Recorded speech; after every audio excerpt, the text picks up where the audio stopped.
and welcome to A's Linguistics. This channel is about all things linguistic.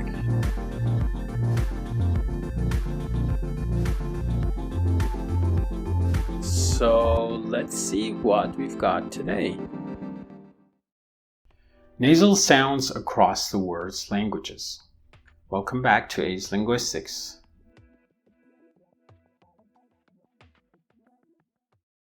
Try saying Feel the vibration in your nose. That's a nasal sound. But did you know some languages use dozens of nasal sounds while others hardly use any? They're called stops because the airflow is completely obstructed in the oral cavity, but unlike oral stops, plosives, there is no buildup of air pressure or explosion or plosion. When the oral closure is released because air escapes continuously through the nasal cavity. Beyond English, other languages feature nasals at different places of articulation, such as palatal nasal, found in Spanish mañana or Italian gnocchi. Dental nasal in some Spanish dialects. Retroflex nasal, where the tongue tip curls back to touch the back part of the alveolar ridge, found in languages spoken in India. Uvular nasal, found in some languages. Voiced versus voiceless nasals.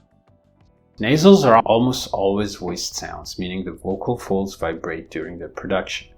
This produces a regular repeated pattern visible in waveforms. However, voiceless nasals are extremely rare.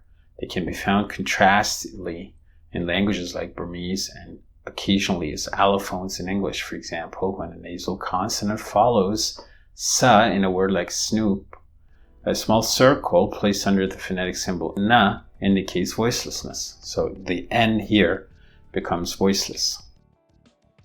Nasal oral stops, prenasalized and postnasalized stops.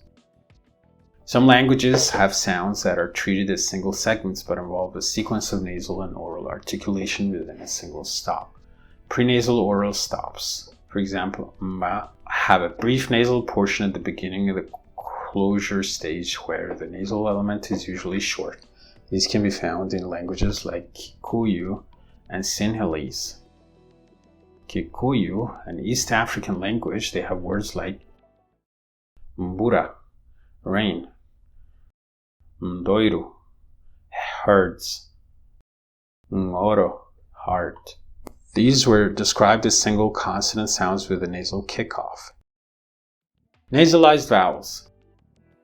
Nasalized sounds occur when the velum is lowered, but the oral cavity also permits free airflow. That is, there is no complete oral closure. This produces sounds with the nasal resonance added to their basic oral characteristics. Vowels are the sounds most commonly affected by nasalization. In phonetic transcription, a tilde diacritic is placed above the vowel symbol to indicate nasalization. For example, Syllabic nasals.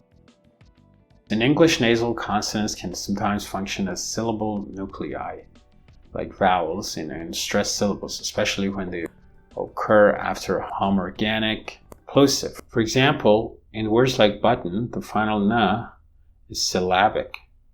This often involves nasal release of the preceding stop, whether the air pressure is released through the nose instead of the mouth. A short vertical line is placed underneath the phonetic symbol to indicate syllabicity. So why do nasals play such a big role in human language? 1. Universal presence. Nearly all spoken languages have at least one nasal. 2. Learning and perception. Children acquire ma and na very early because they are easy to produce. 3. Linguistic change. Nasalization often spreads historically. French nasal vowels developed from vowel plus nasal consonant sequences. So the next time you say as a member, you're using one of the most widespread but also one of the most diverse sound types in the world's languages. If you found this fascinating, don't forget to like, subscribe, comment, and check our playlist on phonetics for more.